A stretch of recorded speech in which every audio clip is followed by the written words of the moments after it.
그래서 관계, 기독교와 신약의 관계가 뭐냐 이렇게도 또 얘기할 수 있잖아요. 그래서 이것은 둘 사이의 관련성을 표시하는 가장 일반적인 말.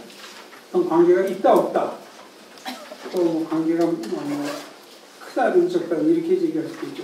요거보다는 좀 더 긴밀하게 표현한 말이 저는 연관 어소시에이션이 아닌가 싶습니다. 두 관념이나 대상 사이에 존재하는 이론적, 실제적 접합 상태를 지칭한다. 어떤 사람들은 이게 궁극적 실존 이런 말을 썼거든요. 하나님이라는 말을 안 쓰고 이제 그럴 경우에 궁극적 실존이라는 것하고 하나님하고 어소시에이션이 있는 거죠. 어떤 그 관념이나 거기에 이제 단순히 관계가 있다 이 정도가 아니고 좀 더 이제 긴밀한 그 내용을 할 수 있는 거겠죠. 근데 보통 이제 한국과 신앙사에서 하는 것은 1이나 2 정도는 아니고 조금 더 어드밴스된 걸 이제 찾지만 그러나 이걸 포함하죠. 그러니까 전혀 관계가 없는 데서 하는 건 아니고 관계도 있고 또 연관도 되고 근데 이제 조금 더 이제 생기는 거죠. 상관관계라는 말을 쓰는 사람들이 있는데 상관관계라는 말도 여러 의미로 쓰여가지고 보통 사전에 보면 두 가지 것의 한쪽이 변화하면 다른 한쪽도 변화하는 관계다. 그 뭐 나이가 40대 이후부터 나이가 많아지면은 지적 능력이 떨어진다. 그러니까 반대로 코릴레이트가 될 수도 있고. 또 정비례 관계로도 할 수 있고 이런 건데 실제 그 학문과 신앙의 연관성을 얘기하는 분들은 상관관계는 오히려 평행론이라는 입장이 조금 더 나오게 됩니다. 평행론의 장갈래로 봅니다. 그래서 이것은 오히려 우리가 상관관계라는 말을 우리말로 볼 때는 서로 관련이 깊다 이런 뜻으로 얘기하는 것 같은데 그렇지 않습니다. 원래 각각대로 따로따로 이렇게 나가는 여기 뭐가 있으면 이쪽에 카운터파트에 또 뭐가 있고 해서 따로따로 이렇게 나간다. 이런 특별히 심리학에서 그렇게 사용을 하고 있는데 어쨌든 그 말도 소개했습니다. 그 다음에 통합이라는 말을 저희가 제일 많이 쓰죠. 그래서 둘 이상의 조직이나 기구 등을 하나로 합치는 것. 이건 큰 도움이 안 돼요. 이 정의는 뭐 어떻게 보니 오히려 이제 학문과 신앙을 이제 하시는 분들 가운데 이렇게 아주 설명하신 분들이 있는데 두 과목이 상대방의 관점으로부터 유익을 얻고 같은 진리를 전달하면서도 각자의 정체성을 그대로 유지하는 과정이다. 예를 들어 심리학과 신학 그렇게 얘기한다면 그래서 여기서 얘기한 두 과목이 상대방의 관점으로부터 유익을 얻고 이렇게 얘기할 때 관점으로 유익을 얻는다. 또 진리를 이제 같은 진리지만 약간 다른 식으로 전달한다. 이렇게 할 때 이것은 맨 처음 소개한 관계 이거보다는 훨씬 더 깊은 거죠. 연관보다도 깊은 거죠. 이런 것들은 그러면 상대방의 관점으로부터 유익을 얻는다는 게 뭐냐? 요거는 이제 각 학문을 실제 할 때 나타나 그때 이게 뭐냐를 설명하는 것이 더 도움이 될 겁니다. 그냥 추상적으로 이게 뭐냐를 쭉 타입을 연구해가지고 이렇게 하는 것보다는 그러나 어쨌든 이렇게 설명한 분이 있습니다. 통섭은 이게 19세기 자연철학자 이 사람 휴월이라는 사람이 말한 거라는데 우리나라에서 하여튼 이게 이제 알려지고 이제 미국에서 한 거는 그 에드 월슨이 Consilience 이제 이런 책을 썼죠. 그래서 이 경계를 넘나들면서 여러 분야를 갖다가 이제 이렇게 해갖고 이제 융합이에요 말하자면. 여기서 말하는 개념은 융합 개념인데 이제 이런 데로 가면은 결국 윌슨이나 이런 쪽으로 가면은 하나님 신학적으로 통합이 될 수 있겠죠? 근데 그건 뭐냐면 진화론적 산물이에요. 결국 가면 그렇게 통합이 돼버려요. 하나를 만드는 건 좋은데 그러면 이제 이 사람은 유실론자가 아니니까. 그러면 어쨌든 그 책이 이제 번역이 돼가지고 통섭 이런 얘기들을 하고 그래서 그 용어가 있기 때문에 제가 이제 그런데 저는 이제 아무래도 이제 4번 관계나 연관보다는 좀 더 깊고 상대방의 관점으로부터 유익을 얻고 같은 진리를 전달하면서 각자의 정체성을 그대로 유지하는 과정. 이게 이제 좀 이 정리가 좀 유익하지 않은가 이렇게 생각을 하는데 이제 분야마다 다르고 조금씩 차이가 납니다. 자, 그러면 이제 제가 7페이지 보시죠. 그럼 이게 서로 연관을 시키려고 이제 할 때 전체적인 픽처를 보면 네 가지가 가능하지 않을까. 그래서 내향설, 무관설, 병입설, 통합설. 사실 이런 것도 그냥 제가 단순히 우리의 개념의 정립을 돕기 위해서 이런 말들을 이렇게 이제 쓴 것이지, 이게 무슨 학문에서 이런 용어들이 뭐 입증을 받아가지고, 당신 병입설 알아? 뭐 이런 식으로 된다든지, 그런 건 절대 이제 아닙니다. 이 중에 이제 뭐, 통합이라는 말이나 조금 이제 한국어 신앙에서 조금 보편화됐을까? 나머지는 뭐 그렇게 된 건 아니죠. 그러면 이제, 요런 명칭을 정해놓고 하면은, 요 입장이 뭔지를 금방 알아들을 수 있기 때문에 제가 이제 정해놓은 내향설은 이건 사실 기독교와 학문이 아니고 기독교와 기독교 내 학문 그 사이에 연관을 짓는 거죠. 그러니까. 기독신앙의 범주 및 신앙 공부 울타리 내에서 교회사를 연구한다든지 뭐 교회 음악 뭐 그리스도인과의 뭐 이런 식으로. 그래서 지금 우리가 얘기하는 건 좀 다릅니다. 이게 불편하다는 뜻으로 얘기하는 건 아니에요. 지금 저희가 관심을 갖고 있는 것은 일반 학문이기 때문에 지금 이것은 아닙니다.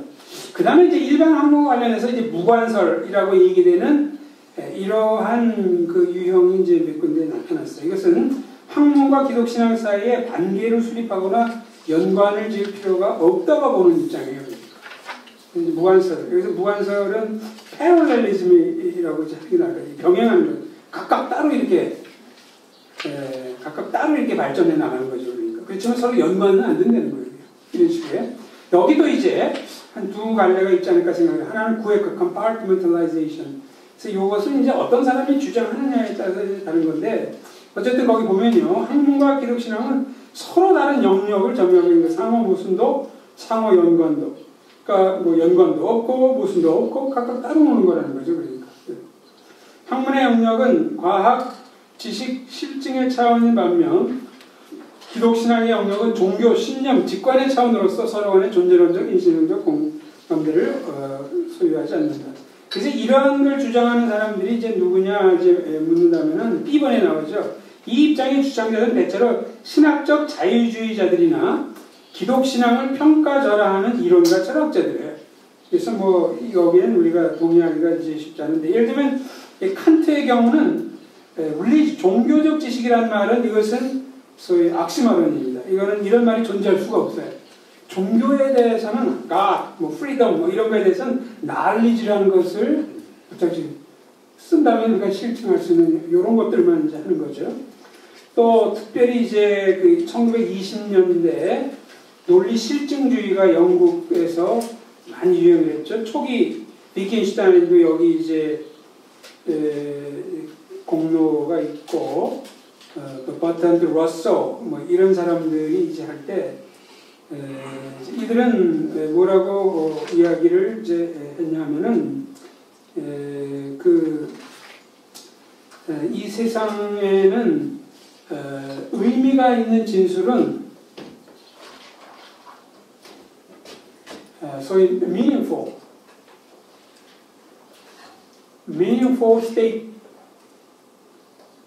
statement는 두 종류가 있다는 거죠.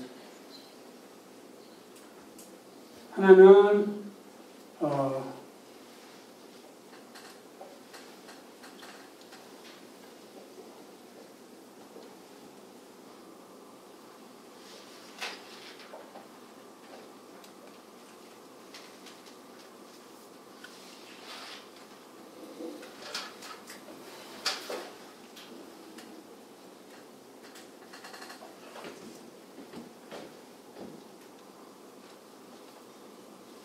아까 얘기한 것은 스테이트먼트는 진위를 파악할 수 있는 거거든요. 진위를. 이거 맞죠? 이 방의 온도가 섭씨 20도다. 뭐 이런 것도 있고 이제 많죠. 근데 첫 번째 해당되는 거, 이것도 다 같은 거를 이렇게 넣으면요. 뭐, 다시라고 했다면, 이러한 진술의 공통점은 그 진위를 파악할 때 검증을 해보면 돼요. 달에 가봐서 다 돌아다녀 보면 알죠. 물기가 있는지 없는지.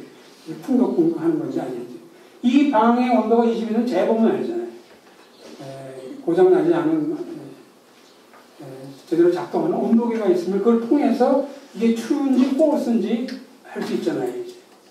그래서 이러한 진술, 소위 confirmation에 의해서 true, false를 밝힐 수 있는 이런 진술들이 있다.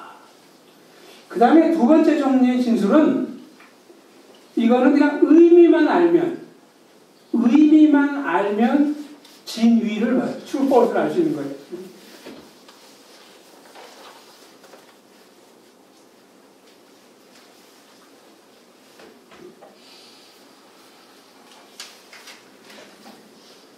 여기 이제 이런 진술이 있다고 그러죠. 이런 거는 총각이라는 말 뜻이 뭔지만 알면, 그것만 알면 이게 true인지 false인지 얼마든지 얘기할 수 있는 거죠. 뭐. 이것도 마찬가지죠. 이건 벌써 처녀와 남성은 모순되잖아요. 그러니까 이것은 무슨 실험계 가지고 무슨 실험을 하고 experimentation, confirmation을 하고 이런 걸 해야지만 true, false가 밝혀지는 게 아니죠. 그냥 이 단어의 미닝만 알면 돼요. 단어의 미닝만 알면, 그래서 이런 것들이 경험과학에 해당된다면은 논리학이라든가, 수학이라든가 이런 데서 해당되는 이런 진술이 있다. 그 두 종류 진술밖에 없다는 거예요. 그럼 이런 건 어떻게 되느냐?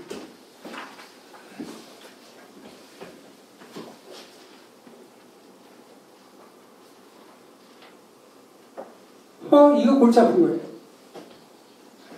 이건 이거예요. 의에서도 어떻게 가스를 어디 가서 실험을 해가지고 할 수 있겠어요? 어디 가서? 만약에 이제 사랑이라는 것도 이제, 이것도 굉장히 골치 아픈 그런 개념이지만, 예를 들면 이걸 느낄 때 가슴이 툭툭 한번 뛴다든지, 땀이 흐른다든지, 만약 이렇게 실증적으로 혹시 이걸 할 수 있다 할지라도, 이건 정말 골치 아파요. 그래서 많이 여기 해당되는 게 이제 종교적 진술들입니다. 아담이 타락했다든지 많은 종교. 그리고 여기 이제 윤리적 진술들은 포함시켰고요. 살인은 악하다 이런 말들. 그 다음에 이제 예술에 관계된 저 작품은 아름답다라든지 아니면 베토벤의 무슨 작품 슬프다 이랬다든지 이런 것들은 여기에 속하지도 않고 여기에 속하지도 않다는 거지. 의미를 안다고 해서 true, false를 밝힐 수 없는 거고.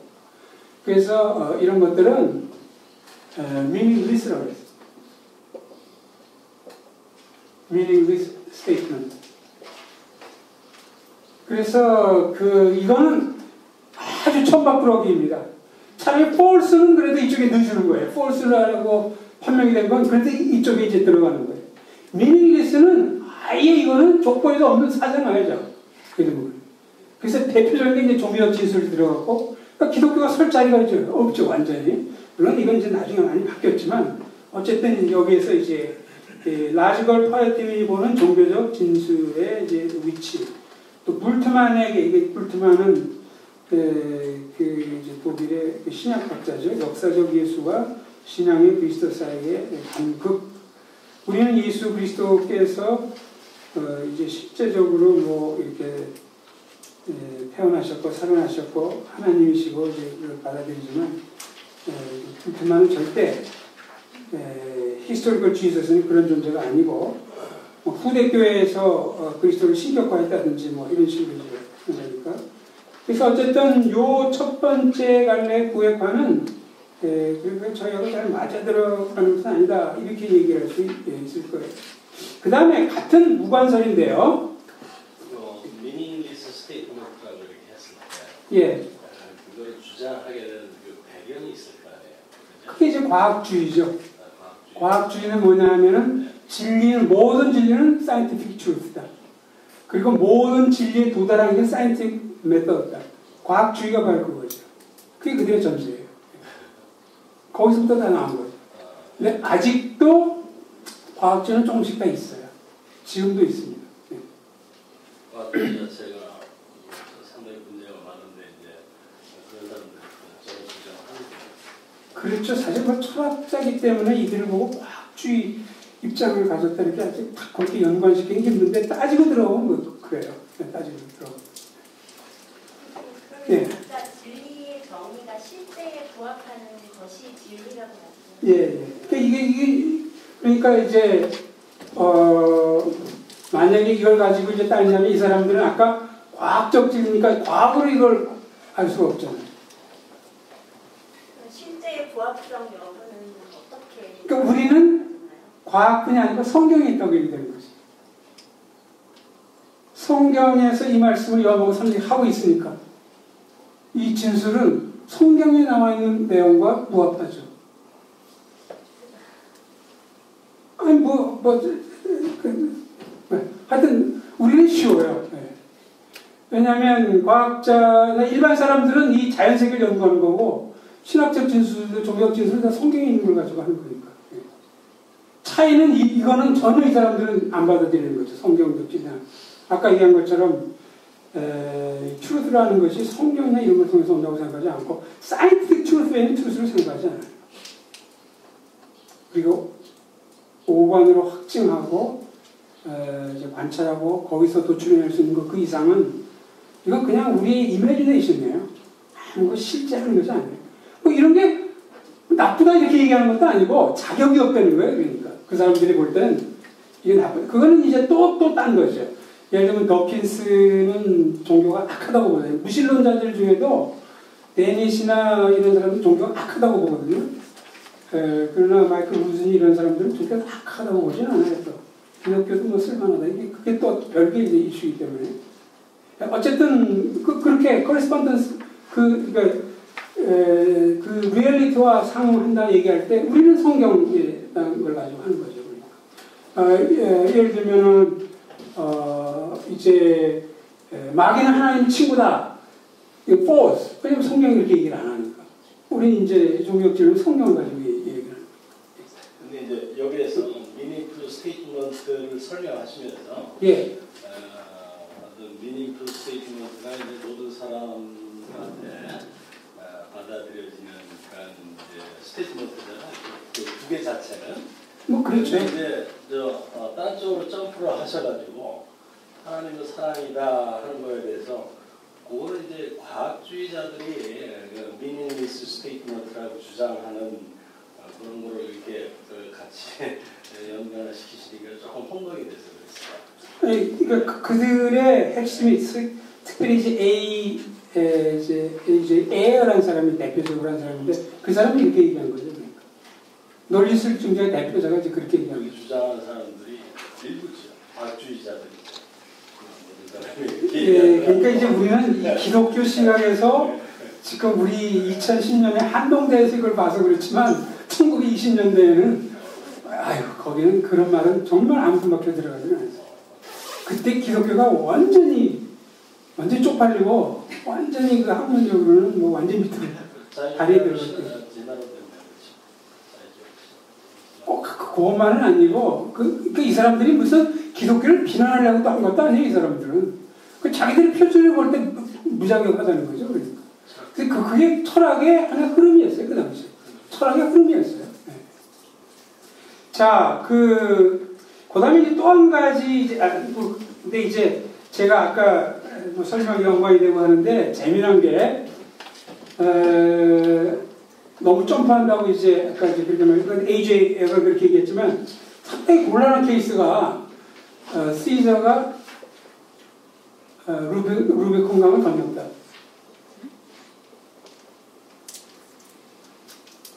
이 소위 historical truth 이게 이제 문제가 돼요.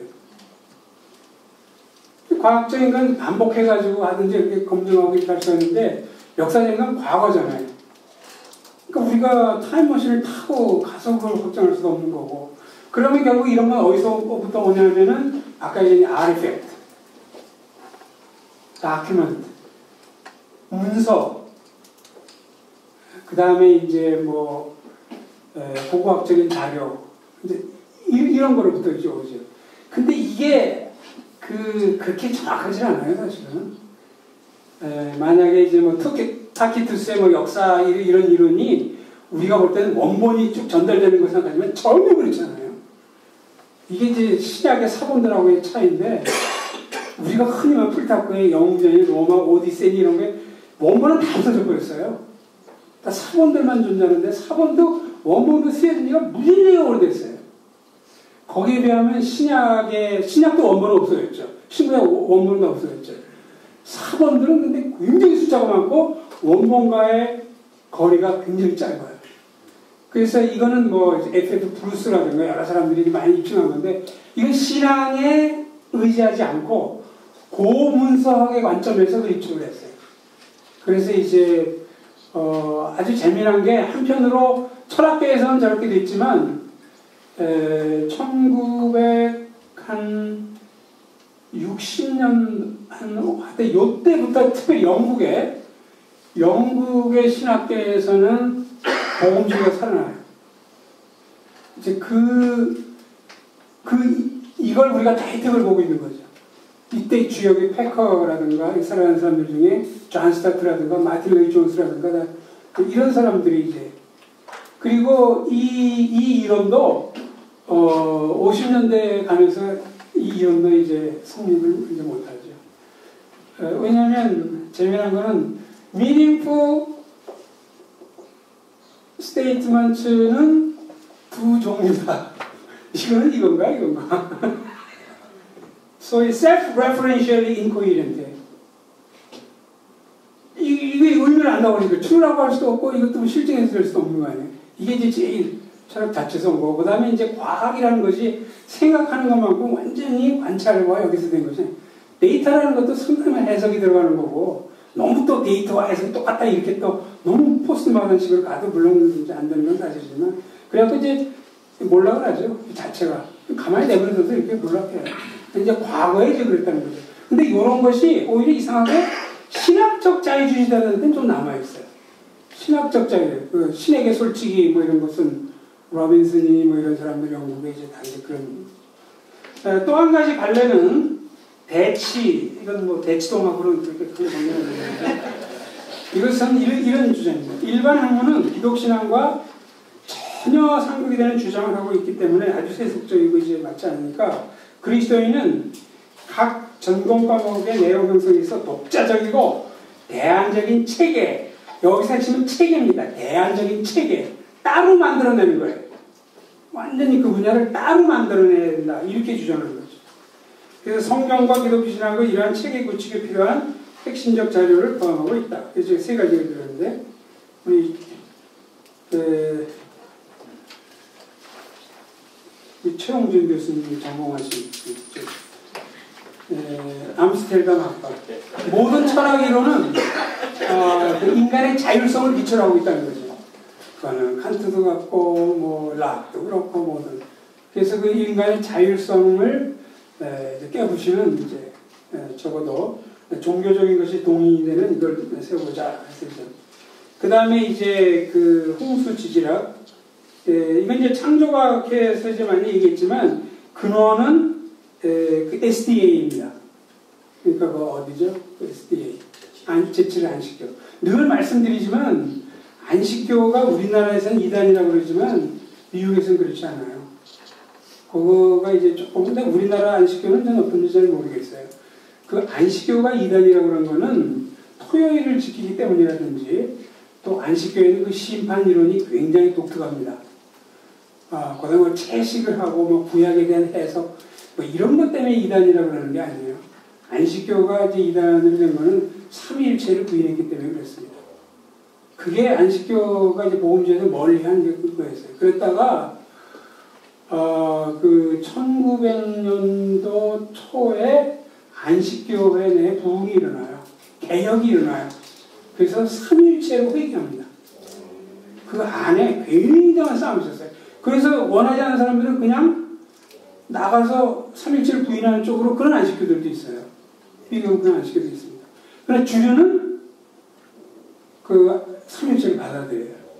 그래서 이제 미국의 복음주의에서 그걸 알기 때문에 그들을 받아들였고, 특별히 이제 신학적인 헤이젤이라는 아주 뛰어난 학자가 있는데 안 시켜오죠. 그래서 복음주의 신학회할 때 다 같이 모여서 하고, 그걸 가지고 물론 뭐 토요일 지키느냐 주일 지키느냐 이게 문제가 될 수 있지만 그게 뭐 이단이냐 아니냐 가는 데까지 되는 건 아닙니다. 그래서 지금 제가 안 시켜라고 할 때 뭐 안 시켜야 되는 평면을 갖고 이제 보는 건 이제 아니고, 이제 그런데 어쨌든 이제 거기서 이제 발전시킨 거죠. 또 아이러니컬하게도 상담학에서 제이 애덤스가 누세틱 카운슬링, 보통 요즘은 이제 비블리컬 카운슬링이라는 말로 지금 더 많이 알려져 있는데 이걸 이제 개발을 했어요. 그래서 심리학, 세속 심리학이 너무도 이제 잘못됐기 때문에 바로 이제 대안을 성경에 기초한 이런 누세테어라는 말은 이제 말씀으로 인카운터, 말씀으로 맞부딪히게 하다 이런 뜻인데 거기에 의한 카운슬 운동을 시작했죠, 제이 애덤스가. 근데 장로교 아니에요. 원래 장로교는 굉장히 그 학문 세계를 상당히 긍정적으로 봅니다. 켈빈의 글 이런 걸 봐가지고. 그런데 그 안에서 예외적으로 애덤스는 심리학의 경우는 아니다. 이런 주장을 했어요. 상당히 좀 아이러니컬한 겁니다. 그래서 이제 그 뿌리를 찾아 들어가 보면은 그렇게 이제 심리학을 부정적으로 이제 보는 것이 애덤스가 있고, 보다는 미국 같은 세대주의자가 이제 많이 있고지. 그런데 옥성호 씨가 과거에 이제 뭐 그분도 신학책도 있겠지만 처음에 볼 때 데이브 헌트라는 사람의 책을 많이 읽었는데, 헌트는 아주 그 세대주의자고 모든 학문 심리학은 완전히 다 사단법으로 이제 굉장히 심한 입장이에요. 그건 많이 읽었어요. 그런데 또 사실 심리학의 상당 이론을 보면 또 이상한 것도 많잖아요, 이제. 그러니까 이제 그걸 비판한 게 뭐 심리학에 물든 부족한 기독교 해가지고 왔는데, 그 사람의 글에 뭐 다 틀렸다고 볼 수는 없지만 조금 이런 전체적인 픽처를 얼마나 알고 그걸 썼는지는 저도 잘 모르겠어요. 그 사람과 대화를 잘 안 해봤기 때문에. 그럼 어쨌든 이건 참 상당히 아이러니컬합니다. 장로교는 상당히 그 일반 학문을 그래도 긍정적으로 많이 이제 보는 이런 입장인데, 오히려 켈빈 칼리지 같은 데는 완전히 이제 그런 입장이잖아요. 그러니까 복음주의자들이 다 가서 배우잖아요. 문화에 대해서 뭐 문화 컬처 메이킹 같은 거 쓴 사람, 그 사람 켈빈주의자 아니잖아요. 근데 아브라함 카이퍼는 이런 거에 영향을 받아가지고 컬처 메이킹 그거 했고, 그래서 리포먼드나 장로교가 아니면서도 켈빈 칼리지 와가지고 영향을 받은 게 굉장히 많이 있어요. 교단은 그냥 베프티스트니 뭐 있으면서도 이제 그렇게 그 정도로 켈빈 칼리지와 이제 장로교가 이제 강한데, 이제 거기에는 또 별도 갈등이 있습니다. 이게 이제 리포먼드는 화란 쪽에서 출발한 거거든요. 장로교는 주로 스코틀랜드나 퓨리탄이나 이 후손으로 알려져 있어요. 그래서 딴 나라는 제가 잘 모르겠지만 미국에 정착한 장로교도들은 사실 문화명령 같은 거 그렇게 중요하지 않습니다. 오히려 영혼구원적을 강조하는 사람이 상당히 많아요. 그리고 문화명령을 비판을 합니다. 당신이 그것만 해가지고 영혼 하나도 구원 안 하잖아 라는 글들이 상당히 많이 나왔어요. 그러면 저는 뭐 그런 것도 귀 기울여야 된다고 그렇게 생각을 해요. 거기에 비해서 켈빈 칼리지 쪽, 소위 크리스천 리폼 처치는 굉장히 열려 있어요. 거기는 뭐 1년 지나도 교회 성장이 0.1%도 잘 안 돼요. 근데 이제 학문과 신학, 뭐 TV에 대한 거, 교육에 대한 거, 뭐 이런 거는 미국 전체에 와서 다 와서 배워요. 엄청나게 이쪽으로 발전이 돼 있어요. 그러니까 무슨 대중문화 이런 뭐 로마나 스피킹 어쩌고 저쩌고 그거 다 켈빈 교수들 아니에요, 거기서. 이거 한다면 가보면 켈빈 교수. 그 조그만 학교에서 이제. 그러니까 이제 그래서 이제 거기에 비해서 지금 미국의 장로교, 특별히 이제 장로교의 그 아주 보수적인 걸 그대로 견지하고 있는 학교가 이제 웨스트민스터 신학교고, 또 그 외에도 뭐 OPC 교단도 있고 이제 이렇게 하는데, 사실 이런 데는 가보면은 학문과 신앙사의 연관 이런 거 거의 잘 안 해요. 그렇게 많지 않습니다. 일부 사람들만 하지. 그리고 그냥 그 보수적인 장로교회, 예정론 같은 거 아주 철저하게 믿고, 또 경건하고 강조하고 전도와 해석을 강조해요. PCA 교사 같은데 보면. 근데 이쪽으로 가면은 좀 달라요. 그래서 이게 같이 리폼드와 양료가 똑같다고 얘기하지만 속으로 들어가 보면 차이가 많아요. 그래가지고 웨스트민드 신학과 캘빈 신학과 얼마나 싸우는지 몰라요. 그 눈에 보이지 않는 암투가 거기 있어요. 그래서 캘빈 신학교 출신들은 웨스트민드 신학교 PhD 안 보내죠. 어디를 보내는지 아세요? 프린스턴은 상당히 신학적으로는 좀 레디컬한 학교거든요. 그런데도 그쪽을 더 좋아해요. 이게 옛날부터 그랬어요. 그래가지고 기류가 상당히 아주 묘하게 이제 형성이 이제 돼 있는데, 그래서 어쨌든 이 J. 애덤스가 이제 이렇게 따로 체계를 발전시키는 상당히 좀 아이러니컬 일이에요. 그러나 이제 했고, 이것이 영향력을 발휘해서 지금은 이제 비블리컬 카운슬링 무브먼트라고 해가지고 그런 쪽으로 지금 굉장히 발전이 또 돼 있죠. 이 입장에 대한 평가, 이건 뭐 제가 내리는 것이 아니고 여러 사람들의 견해를 제가 어떤 학문적 체계, 포괄적인 경우는 성경으로부터 완벽히 구축해낼 수는 없다. 신학적 체계, 윤리적 체계도 그렇지 않거든. 학문적 체계예요. 보세요. 신학적 체계도 캘빈이즘 있고 알미니안 있고 성경을 다 믿는다고 해도 신학적 체계도 복수적으로 생기는데 일반 학문에 대한 기독교적 학문을 이렇게 해야 된다. 심리학을 이렇게 해야 된다. 이게 하나가 단독으로 생길 수가 있느냐는 거죠. 그러니까. 이것이 이제 근본적인. 그래서 그 독자적이거나 내한적 체계 구축에 사용된 자료들이 성경적이거나 학문적으로 논박의 해석이 조금씩 이렇게 딴 해석도 있지. 요만히 유일하게 이제 그렇게 이제 주장할 수 없다는 거죠. 노이밀트라는 사람은 그 양상이라는 말을 쓰는데, 이거는 뭐 최 교수님께 강의를 들으면 저도 이게 전문가가 아니까 그 전공하신 분이 더 잘 알 테니까, 어쨌든 15가지 이렇게 양성을 나누는데 이게 뭐 꼭 성경이나 신학에서 도출된다든가 이제 그런 건 아니다. 또 이제 그 플라드 지알러지 같은 것은 이렇게 되려면은 창세기 1장의 요미 24시간이어야 되고, 노아의 홍수는 전지구적이어야 되고, 모든 창조물은 그렇게 오래된 것처럼 보일 따름, 요건 것도 설명하려면 시간이 많이 가니까 요 세 가지가 전제가 되면 플라드 지알러지가 맞다는 거죠. 이제. 근데 이제 여기서 이견들이 많고 하기 때문에 요것만이 정말 기독교에서 대안으로 내세울 수 있는 지질학이다. 이렇게 이야기는 좀 어렵다는 거죠.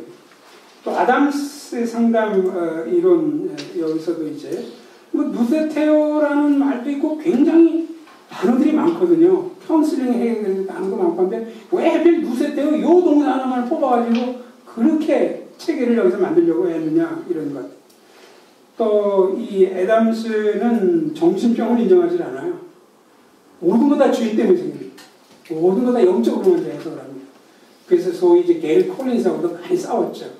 게리 콜린스는 이제 보지 않으니까. 그래서 대체로 이제 이 대안을 제시하는 체계는 일반 학문과는 별 대화가 잘 이루어지지 않습니다. 그리고 이제 그쪽에서는 막 무시하고 이제 그러는 거죠, 일반. 우리가 뭐 일반 학문으로부터 존경을 받아야 된다, 그건 아니지만, 근데 그렇다는 거예요. 객관적으로 이제 그렇다는 거죠.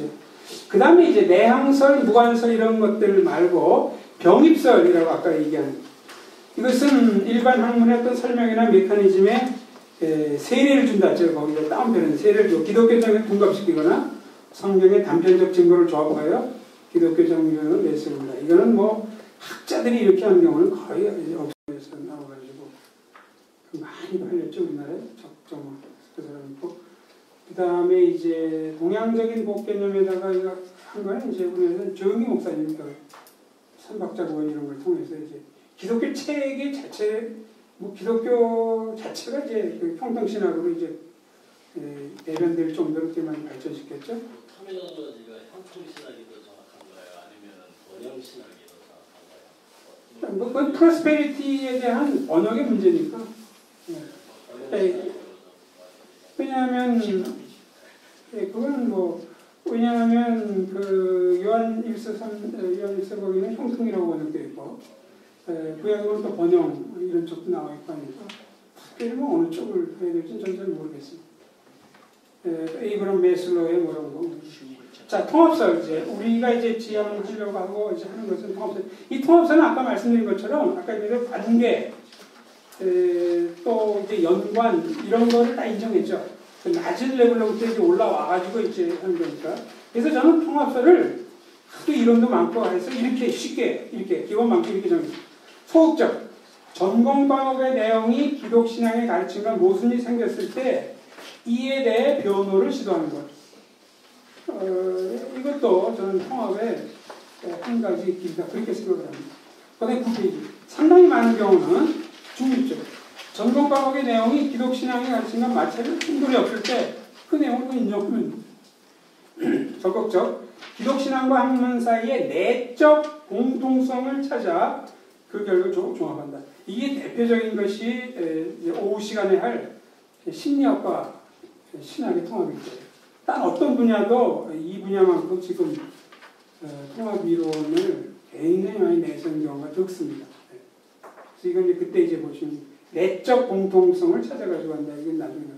그래서 이러한 방침을 이제 그냥 간략하게 하고요. 이제 구체적으로 하나하나를 예를 들어 어떤 학문의 이론이 기독신앙의 내용을 비판하거나 그 내용과 관련한 안점을 제시할 경우 이에 맞서 기독신앙의 타당성과 확실성을 이제 표현하는 것. 예수 그리스도 부활, 십자가 이런 것을 또 역사적이 아니다 이런 철학 쪽에서도 이제 공격이 있고 또 자유주의 쪽에서 이제 있으면 거기에 대해서 이제 그 스티븐 에반스라는 사람도 캐롤린 신학교의 교수인데 되게 재미난 책을 썼어요.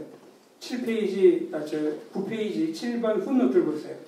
보통 historical Jesus 그 다음에 Christ of Faith 이렇게 되거든요. 역사적 예수 또 신앙의 그리스도. 근데 이 사람 제목을 확 바꿔가지고 The Historical Christ and the Jesus of Faith. 그래서 이 내용을 아는 사람들은 이게 제목을 보면서 깔깔깔깔 웃고 상당히 의미심장하다 뭐 그렇게 이렇게 그 특별히 이제 예수님의 그 성육신과 관련해서 그 변호한 그런 철학 작품 이런 것도 저는 통합의 한 예로 봅니다. 그리스도의 승천, 이 그리스도의 지금 신학적으로도 이제 많이 얘기가 안 되고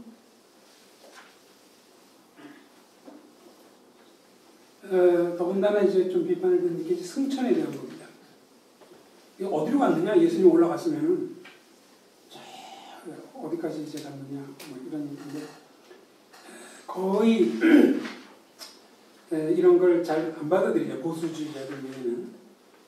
스티븐 데이비스는 철학자입니다. 미국의 철학자. 대체로 보수적인 철학자예요. 그래서 이 사람의 이제 그 글 자체가 The Meaning of Ascension for Christian Scholars. 기독교 학자들을 위한 승천의 의미. 정말 기독교 학자들을 위해서 썼더라고요. 아주 참 잘 쓴 이런 글은 거의 제가 읽어보지 못했는데 그러니까 전 이런 것들도 그렇다고 보는 거죠. 인문과학에 있어서 인격성 문제, 악에 대한 거, 뭐 자연주의에 대한 거 이런 것들. 그 다음에 이제 중립적인 예를 제가 거기 듭니다. 의상학의 경우, 저는 뭐 의상 옷을 잘못 입기로 유명한 사람이기 때문에 그렇게 말씀드렸던데 의상학 그 교과서 이런 걸 읽으면 거기 나오는 게 패션 디자인, 복식사, 복식사를 옷을 입는 역사죠. 그러니까 피복에 대한 연구지 이런 거. 그래서 뭐 이거를 아까 우리가 신학적 전제들 한 7, 8가지 또 철학 4가지 이런 거 했잖아요. 이런 거 해가지고 별 문제가 없으면 좀 그냥 그거 의상학 공부하면 되죠. 저는 그것이 거기다 부대 기독교적이란 말을 좀 넣어서 좀 죄송하긴 한데 그게 이제 뭐 통합해서 하는 거죠. 그 뭐 아무런 뭐 왜냐면 아까 우리가 일반 인청에 의해서 그런 것들도 다 진리를 다 풀어놓고 있는 거니 그냥 하면 되죠. 네. 상당히 많은 부분은 사실은 이 뉴트럴한 거에 많이 들어가요. 화학 실험을 할 때 기독교적으로 학문과 신학을 통합하는 사람들의 경우 실험 결과가 다르게 나오고 그럴까요? 그래서 어떤 철학자는 너희 너무 학문과 신학 통합 그러는데 좀 자연스럽게 해라. 그 실험실에 들어갈 때 거기서 또 뭐 기독교적인 신앙을 가지고 가서 한다는 게 뭐냐? 뭐 독특하게 그냥 똑같이 그냥 정직하게 실험하면 되는 거지. 네? 뭐 이런 얘기를 이제 그러니까 너무 이제 이 통합이니 막 이걸 막 강박관련 비슷하게 하려는 사람들이 있어요. 이게 물론 열심에서 나온 거죠. 예를 들면 예전에 저희 선교단체에서는 하루에 한 명씩 영혼권을 안 하면은 이 죄의식에 때를 얻든지 못 얻든지 말씀을 전하라 이런 거. 그래갖고 하여튼 12시 되기 전까지 한 명이라도 그러니까 그게 좋긴 좋지만 그건 약간 뉴로시스 쪽으로 가는 그런. 그러니까 통합이니 이런 것들도 우리나라에서는 이런 분들이 이제 적지만은 이걸 또 이제 많이 또 하는 사람들은 하여튼 뭐든지 하나 이렇게 붙여가지고 이게 통합을 했다고 이렇게 하고 싶어하는 그런 것들을 좀 비아냥거리는. 너무 그럴 필요 없다. 그냥 자연스럽게 저는 이 중력에 해당되는 게 상당히 많지 않다고 생각해요. 아까 컴퓨터 얘기하신 분도 계시고 뭐 공학 얘기하는데 공학에 상당히 많은 경우 그냥 뭐 일반적 진리 거기서 이제 하는 거지. 특별히 컴퓨터 경우는 이제 내일 그 낮 시간에 영혼과 육신과의 관계에서 이 컴퓨터 모드를 해가지고 철학자들이 쓴 게 많기 때문에 거기 나오긴 하지만 뭐 그것도 사실은 뭐 성경 자체에서 나오는 건 이제 그런 거니까. 자, 그다음 심리학이에요. 심리학의 경우는 이제 뒤섞여 있습니다. 인간의 외적. 그러니까 심리학 이제 오해 보겠지만 심리학이 뭐라고 정의를 내리는 것부터 달라요. 그래서 외적 행동 쪽으로만 가면 그 비헤이비어리즘이나 실험 심리학 쪽 이런 쪽으로 하고 영혼의 존재는 이제 얘기하지 않는 대개적인 심리학이 그렇죠. 오늘날 심리학이. 그러니까 근데 어떤 정의를 보면은 외적 행동 및 정신 연구 이렇게 양쪽으로 딱 어중뜨게 이렇게 걸쳐놓은 그런 정의들도 있고. 그래서 이제 신학적 전제들, 철학적 전제들 여기서 이제 비춰볼 때 좀 문제가 되는 갈등 충돌 인간이란 뭐고 뇌와 영혼과의 관계 뭐 이런 것이 있나요. 그래서 요것을 2강에서 심리학과 요걸 이제 다루도록 그렇게 이제 하고 있고요. 그 신체 인류학은 뭐 결국 인간을 동물학적, 진화론적, 생태학적 관점에서 파악하는 거니까 이것도 이제 그 전제학에 비교할 때 여기 이제 창조진화 문제 또 나올 거고 인간과 동물의 공통점을 요즘 이 문제가 점점 심해집니다. 사람들은 이제 뭐 식물에도 또 영혼이 있다고까지 얘기하는 사람 늘어나니까 뭐 할 말이 없지만 이 동물도 영혼을 가지고 있다라는 사람들이 점점 그렇게 생각하고 있어요. 요즘 펫을 또 그러다 보니까 이것도 좀 조심해서 얘기를 해야 되는데 이런 것들 인간과 생태 사이의 이제 관계. 세 번째, 기독신앙에 입각한 학문 이론의 형성은 복수적으로 이루어질 수 있다. 이게 무슨 뜻이냐면요.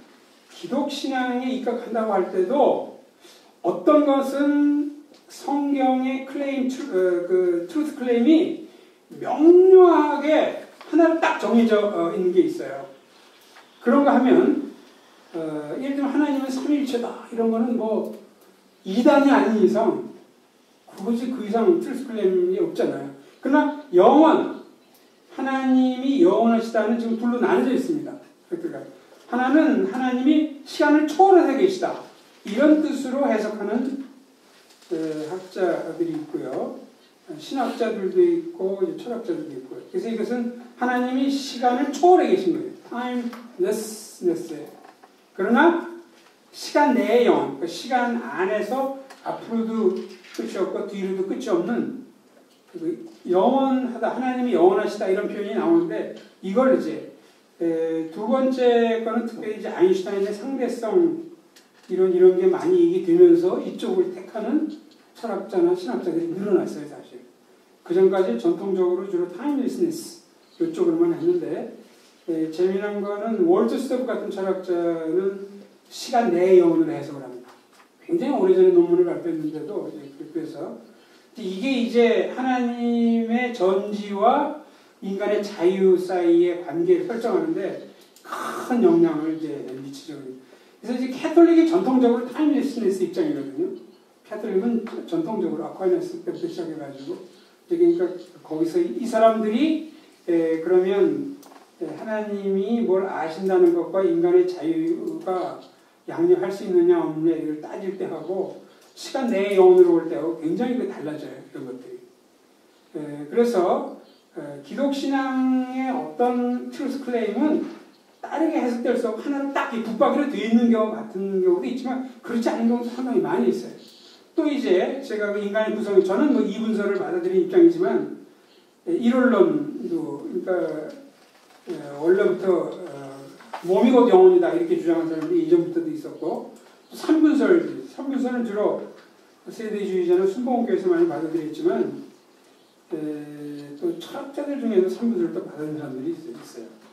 그래서 저는 이제 이제 이분설을 이제 받아들이는 입장이긴 하지만 그러나 인간이 둘이냐 셋이냐 하느냐 이런 것에 있어서 다른 식으로 통합의 그 모델이 나올 수 있다는 것을 비판, 그거 다 틀렸다 이렇게 보는 것은 조금 너무 치우친 견해가 아니냐. 특별히 이제 내일 오전에 나오지만 기독교 신학에서 중요한 것은 중간 상태라는 이러한 이 중간 상태라는 건 뭐냐면 우리가 이 땅에 있다가 죽어요. 죽고 주님이 재림할 때 우리가 다시 살아나죠. 그럴 때 우리가 현재 죽어가지고 주님이 재림하기 전까지 그때 우리 상태가 어떻게 되는가? 신체는 썩고 없어져. 신체는 다 없어져 버리고 영혼은 이제 살아납니다. 이게 이제 중간 상태라는 입장이거든요. 근데 만약 이것을 이론론을 받아들이게 되면 중간 상태가 없어져 버려요. 그냥 몸이 곧 영혼이기 때문에 몸이 멸절되면 영혼도 없는 거예요. 그럼 이론론자들은 우리가 부활한다는 것을 안 받아들이는가? 아니 그건 아니고 부활은 받아들여요. 어떻게 받아들이냐? 부활을 재창조로 해석합니다. 부활을 재창조로 해석을 해요. 그러니까. 중간 상태를 인정하면 재창조가 아니죠. 몸은 재창조일 수 있어요. 몸은 없어지는. 그럼 영혼들이 있던 거니까 재창조가 아니죠.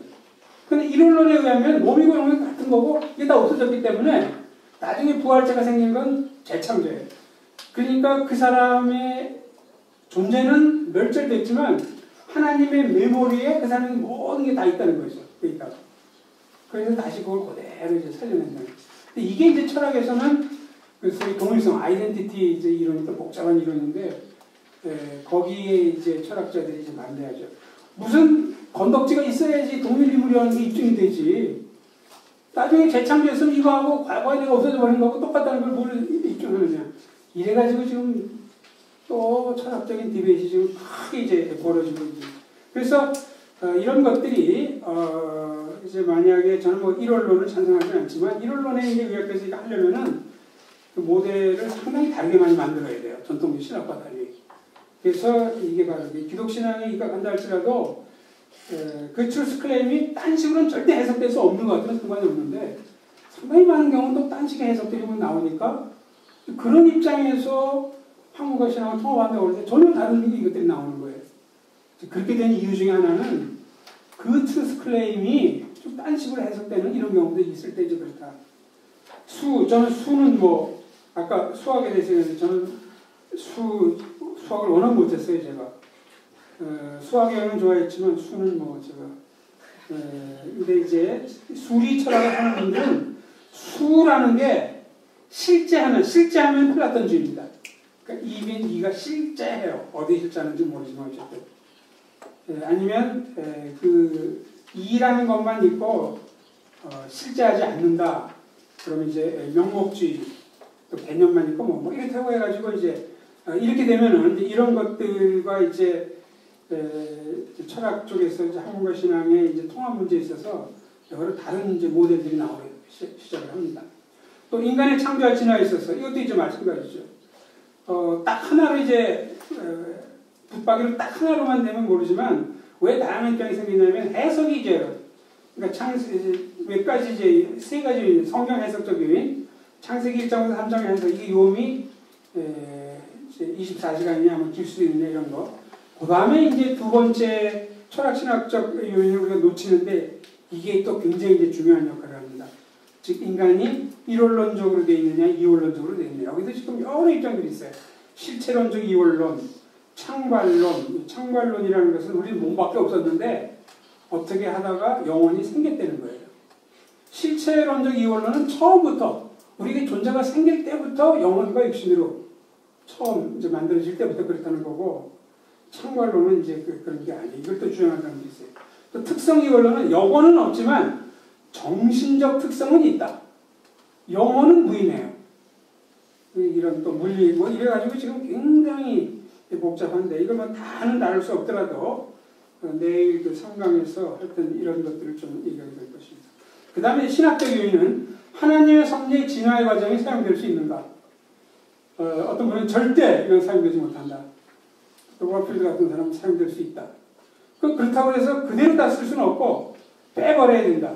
진화론에서 얘기한 뭐 자연도태 고이론을 빼버리고 뭐 한다든지 아니면 무작위적으로 이게 일어났는데 이거 빼버려야 된다든지 이래가지고 이 안에서 뭐 여러 입장들이 이제 많이 나오게 되죠. 그래서 자 마지막으로 어떤 학문의 전제가 기독신앙과 마찰을 일으킨다는 또 심지어 현재까지 그에 대해서 한 가지 이유만으로 학문 활동을 포기해야 하는 것은 아니다. 저는 이제 그렇게 생각을 합니다. 이게 이제 다루면은 그럼 나는 이제 그 전공을 그만둬야 되느냐 이렇게 물어볼 때 저는 조금 그렇게 생각하지는 않습니다.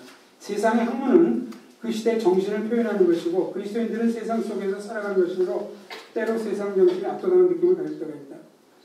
다니엘과 이제 세 친구들도 보면은 다니엘과 세 친구들이 받은 학문의 훈련이 점성술이에요. 점성술이에요. 그들이 배운 게 3년 동안 훈련한 게 점성술이었습니다. 이들이 바벨론으로 안 잡혀갔으면 점성술을 공부했을 이유가 없죠. 이제 그런 이제 그래서 이들이 이걸 하면서 이게 진리다라고 배우기보다는 이 바벨론 사람들이 이걸 이렇게 하는구나라고 배우는 거죠. 그렇기 때문에 뭐 전공에 따라서 이제 그렇게 이제 그러나 동시에 그렇다고 해서 그럼 나는 이제 이걸 배운다. 세상 사람들이 많이 배운다. 그렇게 머물러 있지는 말고 동시에 자신의 신앙적, 학구적 노력, 공동체의 도움, 멘토나 스승의 발견 등을 통해 이 문제에 대한 자기 나름대로의 정리를 해나갈 수 있도록 힘을 써야 되는 거죠. 그냥 두 손 놓고 해서 이거 뭐 세상 사람들이 하는 거야. 기독교하고 다르다 아무 상관없다 이렇게 하지도 말고 그리고 완전히 포기하지도 말고 또 그러나 한편으로 노력을 좀 해야 된다는 거죠. 그 다음에 이제 어떤 사람은 굉장히 하나님이 은사를 주신 분이 있어요. 혹시 하나님께서 필요한 은사와 능력을 주신 경우 학문적으로나 신앙적으로 손색이 없는 통합의 이론을 이뤄내도록 부단히 노력해야 된다. 이게 바로 그 사명이기 때문이죠. 이런 사람이 많지는 않죠. 그러나 이제 제가 볼 때 뭐 역사 같은 데서 그 나름대로 뭐 한 말씀 같은 사람도 그런 책, 한국어 신앙 통합이라는 책 자체를 썼으니까. 근데 이제 제일 많이 얘기되는 것이 엘빈 플란트인 거죠. 분석 철학계에서 이 사람은 너무 탁월하기 때문에 영국과 미국의 철학계를 거의 이 세상의 흐름을 바꿔놓는데 기여한 사람이니까 이거는 실제 그 철학 거기서 한 사람들만 이제 이해하는 건데 엄청난 역할을 했어요. 아주 드문 사람이죠. 이 플란팅가 형제들이 전부 학문적 집안이더라고요. 그래서 엘빈 플란팅가 제일 나이가 많고 둘째가 이제 오랫동안 켈빈 그러니까 세미너리에서 학장을 한 커넬리스 플란팅가. 그 다음에 동생이 또 무슨 에드워드 플란팅가냐면 동생은 예일대학교 음악 교수였어요. 오랫동안. 거기다 이제 은퇴할 때가 된 것 같은데. 근데 어쨌든 커넬리스 플란팅가는 프린스턴에서 3일체로 학위를 하고 칼빈에 와서 이렇게 하고 그 자체 신학적으로 굉장히 많이 발전을 시켰어요.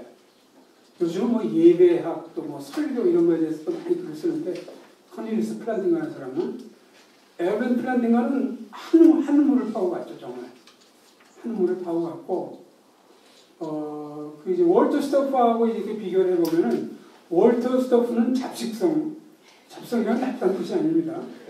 플란팅가는 주로 이 분석 철학 이 주된 거 이제 이것만을 뒤집다 팠어요. 월터 스토프는 뭐 대륙 철학도 이해하고 다 여러 가지 이렇게 둘 손잡고 스타일이에요. 비학에 대한 책도 썼죠. 교육학에 대한 것도 뭐 이런 것도 썼죠. 사회 정의에 대해서 썼죠. 최근에 저스티스에서 몇 권 또 책 썼잖아요. 락이란 철학자에 대해서 뭐 쓰고 하여튼 뭐 그래서 그 월터 스토프는 그렇다고 그래요. 이 사람은 어떤 주제가 있으면은 그 주제를 자기가 현재 몰랐는데 거기에 관계된 책을 갖다 놓고 짧은 동안에 샥 읽어가지고 확 전문을 파악해버린대요. 그러니까 내가 이걸 지금 관심이 없는데 안 해서 그렇지 일단 출발하면은 확 이걸 파악해버린대요. 그래가지고 거기에 대한 이제 글을 쓰는 그렇게 알려져 있더라고요. 저도 그 켈빈 카리지대 할 때 월터 스토프가 예의 가기 전에 인식론을 한 거 한번 들어봤는데 그거야 뭐 언더브레이지 가르치는 거니까 별건 아니었지만 근데 플란팅가는 외도를 거의 안 하고 분석사학 자체만을 했어요. 근데 이제 플란팅가는 60년대부터 시작해가지고 그 당시 이제 아까 라디컬 포지티비즘이 이제 막 가라앉을 때 요 맥락이었거든요. 그때부터 중요한 철학책을 다 써낸 거예요. 근데 이 철학책은 그냥 철학책이지 무슨 신앙을 배워나거나 이건 아니고 그냥 철학책이에요. 근데 그 철학책이 사실은 자기의 하나님의 살아계신가 이것을 이제 결국은 나타내는 거죠. 그래가지고 60년대 70년대에는요 그 철학하는 사람들이 엄청 떠들려 있었어요. 철학하는 사람들에서 기독교를 믿는다고 그러는 사람은 막 비웃음거리가 됐다고 했죠. 근데 이제 이게 70년대부터 이제 그때 이제 물론 월터 스토프도 기여하고 뭐 아이스턴이라는 사람도 기여하고 플란팅도 기여하고 해가지고 70년대부터 이제 기독교 철학자 모임을 만들어가지고 지금은 그 사람들에서 훈련받은 젊은 소장과 학자들이 얼마나 많이 나오는지 몰라요. 이제는 종교 철학하는 사람들이 한두 명이 아니에요. 이제 다 이제 그렇게 마음껏 할 수 있도록 분위기를 바꿔놓은 사람이 이제 그러니까 그런 사람들은 정말 특이한 사람들이에요. 이런 사람들은 뭐 그렇게 거의 뭐 이렇게 자주 나오는 사람들은 아니고 근데 이런 사람이라면은 정말 이렇게 이제 이런 노력을 이렇게 기울여서 이제 하는 거죠. 그러니까 너무 이제 우리가 좀 사회하는 쪽에 있는 사람들이 그런 얘기를 많이 하는 너무 달라가지고 자기는 뭐 할 수 없다 이제 그러는데 자 시간이 뭐 다 됐고요.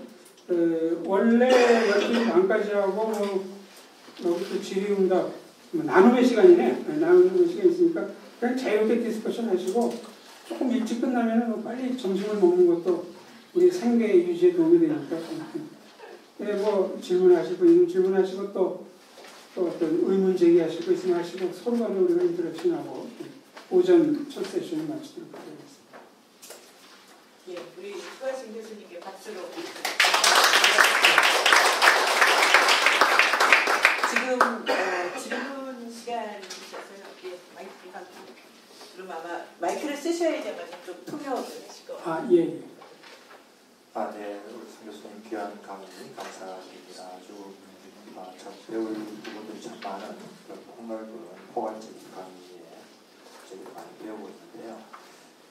모든 진리는 하나님의 진리다. All truth is God's truth에 대해서 말씀하시면서 켈빈과 홈스를 언급을 하셨는데 제가 기억하기로는 그것이 처음에 어거스틴도 먼저 언급한 것이 아닌가 하는 생각에서 제 코멘트처럼 아마 그럴 겁니다. 근데 뭐 제가 자료를 찾지 못해서 잘 모르겠어요. 제가 한번 잠깐 찾아봤는데요. 그 On Christian Doctrine Book 2에 이런 말이 나오는데요. 네, On Christian Doctrine. On Christian Doctrine Book 2, Chapter 18, Verse 28인데요. 이런 표현이 나오네요. But let every good and true Christian understand that wherever truth may be found, it belongs to his master. 어떤 진리가 발견되더라도 그것을 만드신 분의 진리라는 것을 모든 그리스도인들은 이해해야 한다, 이해한다 이런 말씀입니다. 그래서 그냥 참고로 말씀드렸습니다. 네, 감사합니다. 네, 감사합니다. 이거는 제가 칼빈 학자가 아닌 사람 모르겠는데 심지어 켈빈이 어거스틴의 그런 거를 얘기하는 부분도 있지 않은가 모르겠어요. 네, 아마 서로 연관이 되는 것 같습니다. 네, 아마 그런 게 있을 겁니다. 네, 감사합니다. 네. 예. 아까는 기독 신앙에 입각한 인간의 구성에서 이원론에 대한 아까 기독 신앙에 입각한 인간의 구성에서요. 예. 이원론이라는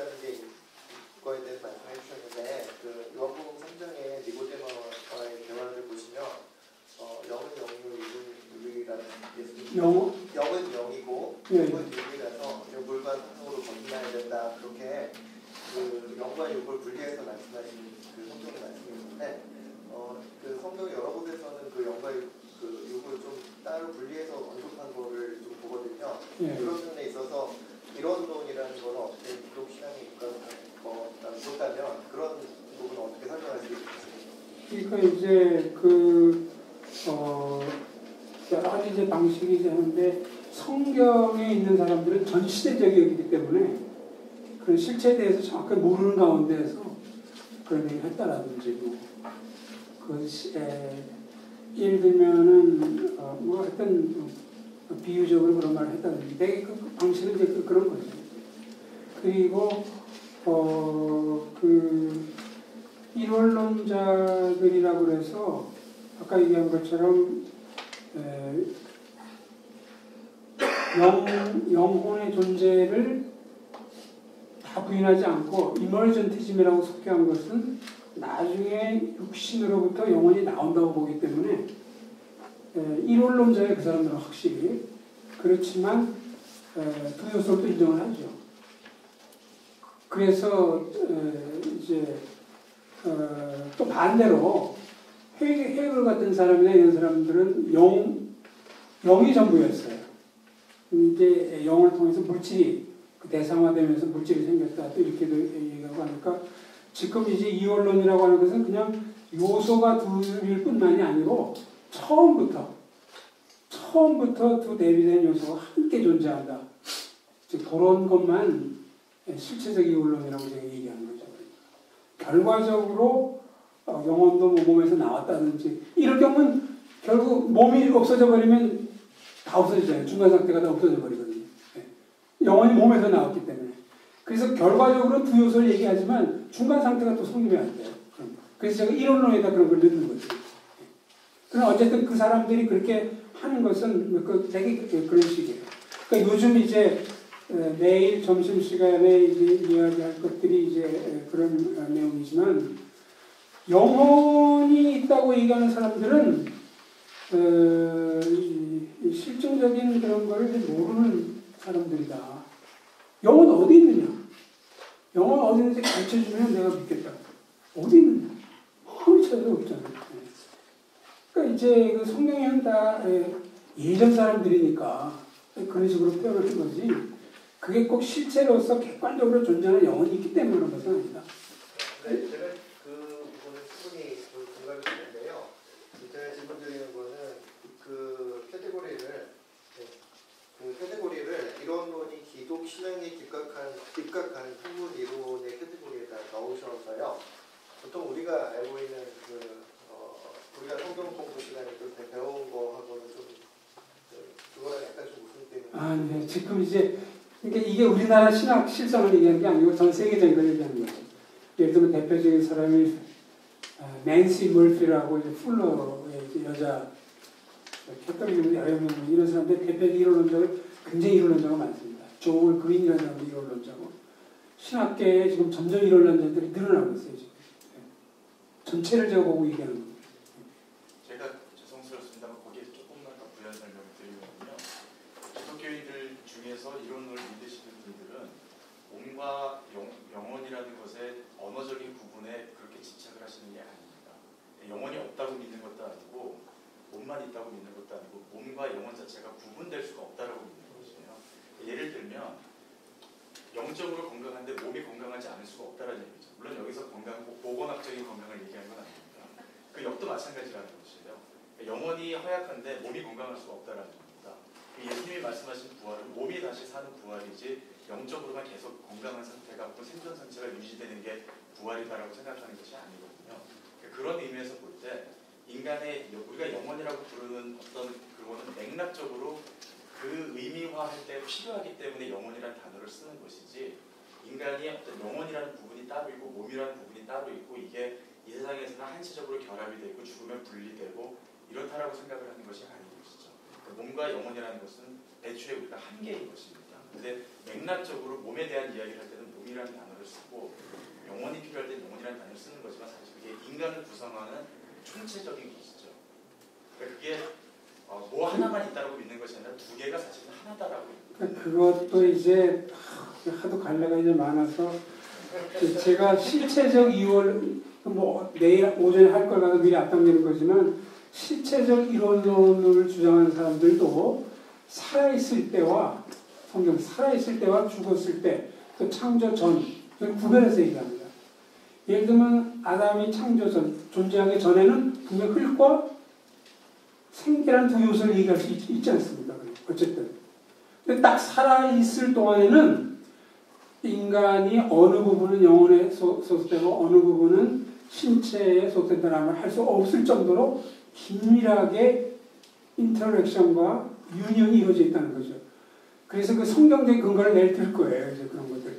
그런데 이것은 전부 실체적 이론론으로 다 설명될 수 있는 것이지 본유적인 의미에서 이론론은 그건 아닙니다. 본유적인 이론 지금 말씀하시는 것은 버트란드 러셀이 또 듀얼 에스펙트라는 걸 주장했어요. 버트란드 러셀은 굉장히 또 독특한 그 영어 강의였는데 이건 0도 아니고 6도 아니에요. 하나예요. 하나인데 이게 0으로 나타나기도 하고 6으로 아주 애매모호한 이거를 러셀이 대표적으로 누가 또 이거 동의한 사람이 있을 거예요. 근데 그거는 또 실체적 이론하고 좀 이제 다르거든요. 그러니까 이제 내일 가서 좀 더 여기 이제 지금 말씀하신 것들이 조금 이렇게 다 나옵니다.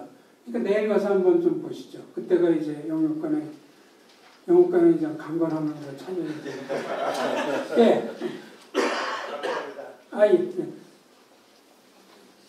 예. 예. 그 신앙의 그 인지적 요소와 그 신뢰적 요소.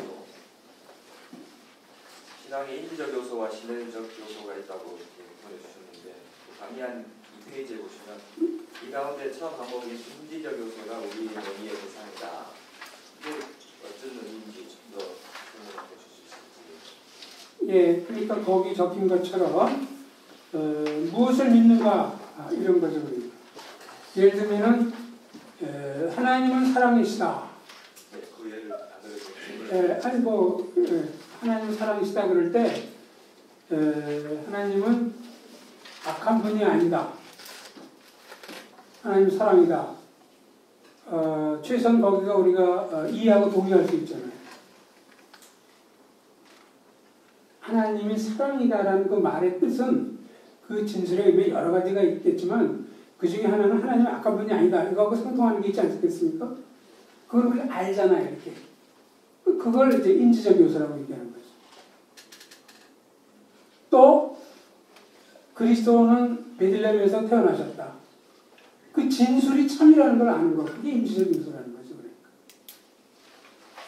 근데 그 진술에 참 거짓을 판단하는 그 중도 우리의 지적 기능. 예. 지적 기능만으로 그 판단의 기준을 삼는 것인지 아니면 예를 들어서 성경에서 구체적인 스테이트먼트가 있기 때문에 그렇게 근거하여서 물론 성경의 스테이트먼트가 있는 걸 근거해서는 거죠. 아까 얘기한 것처럼. 그러면 신뢰적 요소라고 하는 것은 그거는 이제 하나님의 사랑이다 할 때 그 사랑이 하나님께 자기를 다 맡겨버리는 거예요. 예를 들면 고난이 오더라도 이건 하나님께서 나를 저 아들을 닮기 위한 수단이고 그러면서 의연하게 하나님을 예배하고 하나님께 충성을 바치고 그러니까 인격적 관계를 얘기하는 거예요. 네, 그러면 그 신앙과 학문과의 관계를 논함에 있어서 인지적 요소만을 우리 논의의 대상이라고 한다면 지금 여기서는 그걸 한다는 거죠. 강의에서만 그걸 다루겠다는 말씀. 그렇죠. 그러면 알겠습니다. 그럼요. 실제로는 이 신뢰적 요소가 훨씬 중요하죠. 이게 어찌 보면 더 직접적인 현장에서는 고민거리가 될 것 같아서. 그러니까 이제 제가 아까 한 것들 여기서도 학문 활동의 의의 이게 훨씬 중요합니다. 소명 이런 거, 자세, 실제는 이게 훨씬 더 중요한 게 훨씬 많죠. 근데 이제 그거가 아니고 이제 요번에 요걸 하겠다는 거죠. 그렇죠. 실제로는 신뢰적 요소가 빠지고 지적으로만 아는 이게 만약 첫 번째 인지적 요소만 끝나는 것을 신학에서는 historical faith라고 해요. 그냥 어떤 역사적인 사실을 긍정하는 거. 이건 참신앙이 아니죠. 그런 참신앙에 긍정하는, 지적으로 긍정하는 거 없는 건 아니죠, 또. 그게 이제 진술과 연관이 되니까 이제 그걸 좀 여기서 다루겠다는 거죠. 네. 다른 질문 하나 있었거든요. 신앙과 학문과의 관계를 논함에 있어서 신앙이 프리티오레티컬하다라는 주장을 하고 있습니다. 정확히 뭐 우리가 어떤지는 저도 잘 깊이 이해는 못하지만 그 부분에 대해서는 어떻게 얘기하십니까? 양자 간의 관계를 논함에 있어서 신앙이 학문을 대하는 프리티오레티컬하다라고 하는 주장의 의미에 대해서는 오늘 분리하신 일은 불교표라든지 그거하고는 좀 다릅니다. 지금 예, 그러니까 이제 그리고 faith라는 말을 쓸 때 뭐 여러 가지 각도에서 이제 쓰는 거죠. 그러니까 이제 그거는 이제 어떤 식으로 이제 사용할 수 있냐면은 어떤 사람이든지 이뭐 전공방뿐만이 아니고 생활을 한다든지 뭘 하든지 간에 자기가 전제하는 게 있거든요. 자기가 이제 어떤 사회에서 세계관적으로 배운 가치관 이런 걸 전제해가지고 뭘 하거든요. 전제가 아무것도 없는 이러한 활동이라는 건 불가능하죠. 그러니까. 그래서 그때 그 신앙이라고 할 때 이건 기독교 신앙, 불교 신앙 이게 아니고 뭔가 그냥 내가 입증할 수는 없지만 그럼에도 불구하고 옳다고 생각하고 전제하는 그 내용들 거기서 믿음이라는 건 거기서 이제 프리테오리 그걸 얘기하는 거죠. 예. 그게 그 믿음이라는 거죠. 잘 부르는 부분을 질문드리는 거예요. 예를 들어서 제가 듣기로는 도헤베르트 같은 경우에는 예. 신앙과 운동과의 관계를 방금 이야기한 프리티오레티컬한 관점으로 접근한다. 그에 대해서 월트 스토크는 상당히 비판적인 입장을 생각합니다. 그래서 이 양자 간이 한쪽이 먼저 존재한다든지 아니면 어떤 그 중심을 하고 그쪽 관점에서 학문을 이렇게 바라보는 측면보다는 상호 관계성에 대해서는 강조하는 입장이 있을 수 있다. 그래서 아까 말씀하신 중에 통합을 정의하심에 있어서 그 상대방의 관점으로부터 서로의 관계, 각자의 정체성을 유지하고 이런 것들이 어떻게 보면은 아까 이야기한 프레티오레티컬한 측면보다는 오히려 상호 쌍방성 관계를 강조하는 의미에서의 통합에 대한 정의가 아닌가 생각이 드십니다. 조금 그 각도가 제가 의도한 거하고 이렇게 완전히 맞는 것 같지는 않은데요. 프리테오레티컬을 하다 이제 할 때 이제 예를 들면 이렇게 생각하시면 좋을 것 같아요. 이거는 꼭 학문과 신앙과의 관계뿐만 아니고 모든 게 이제 그런데 예를 들면은 그 한국에서 어떤 아이가 한 15살 자라났다 할 때 얘는 인류대학은 중요하다라는 빌리프를 갖거든요. 한국에서 자라면서 그렇지 않은 애는 없잖아요. 인류대학은 중요하다. 그게 부모에 의해서 사회 환경에 의해서 그렇게 돼 있잖아요. 그런데 이것이 테오레틱을 하려면 이렇게 되지 테오레틱한 거예요. 야, 인류대학이 왜 중요해? 인류대학이 중요하다니까 이게 세속적인 거 아니야? 알아듣지? 아니 근데 부모한테서 온 거 아니야? 그러니까 나 이거 받아들일 수 없어라든지 아니 부모에게 원치만 받아들일만 해가지고 인류대학이 중요하다라는 그 빌리프를 갖게 됐다면 그것은 테오레틱한 겁니다. 프리테오레틱하다는 것은 그러한 비판의 과정을 거치지 않은 가운데 그냥 문화에서 자라면서 그게 중요하다고 생각해 그걸 얘기하는 거죠. 그러니까 누구든지 예를 들면 이제 과학에서 이제 그러한 프리테오레틱한 페이트 중에 하나가 뭐냐면 자연의 균일성입니다. 예를 들면 금이 왕성에 녹는다 이렇게 얘기를 이제 하려면은 사실 그것도 그 일반화된 건데 그 말이 그럼 금이 왕성에서 녹는다 이러한 그 제너럴한 스테이트먼트 가능해지려면 실험을 해봐야 될 거 아니에요. 그래서 내가 여기서 실험해보고 저기서 실험해보고 다 실험해보고 한 3만 번 실험을 해봤다고 합시다. 그래서 금은 왕성에 녹는다 이렇게 얘기해요. 그러나 사실 다 조사해볼 수는 없죠. 달에서는 어떻게 되는지 또 달뿐만이 아니고 과거에는 어땠는지. 그렇지만 과학자들은 다른 지역, 다른 시대도 똑같았을 것이다. 그게 소위 유니폼을 때문에 네이처거든요. 그거는 테오레티컬한 게 아니에요. 그건 입증할 수 있는 문제가 아니죠. 과거라는 사람이 가지고 가는 거지. 그게 없으면 과거 활동을 못하죠. 그런 걸 프리테오레티컬하다고 얘기하는 거죠. 그러니까 그 프리테오레티컬 하다는 것은 크리티컬하게 생각, 크리티컬 띵킹이 없다는 점에서 페이트라는 거예요. 그거는 페이트라는 인식론적인 성격을 얘기한 거예요. 지금 그 질문하실 때 페이트는. 여기는 그게 아니고 faith의 내용을 얘기하는 겁니다. 그러니까 faith란 말이 여러 가지 사용되는 거죠. 그러니까. 예.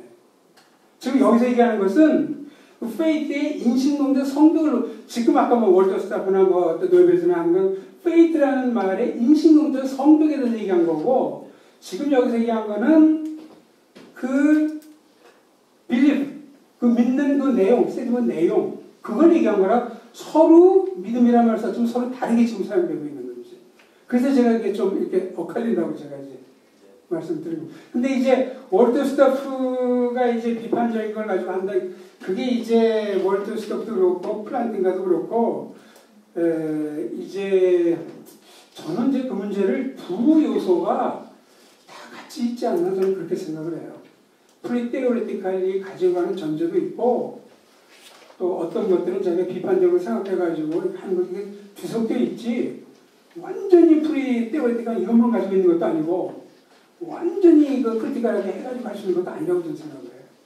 그러니까 이제 거기서 어느 정도나 비중을 많이 두느냐 또 이제 어떤 사안을 얘기할 때 뭐를 이제 그 강조하는 이런 데서 조금씩 차이가 있을 따름이지 정직하게 잘 보면 두 요소가 다 같이 있지 않을까. 저는 뭐 문외한 요소 같은 그렇게 생각합니다. 우리가 어떤 사안을 연구한다든지 어떤 접근하는지. 예, 한 분 정도만 나오고 사실 점심시간이 좀 짧더라고요. 2시라서. 예, 그럼 기도하고 마치겠습니다. 또 뭐 계속해서 말씀하실 수 있습니까? 성경과 온 세상에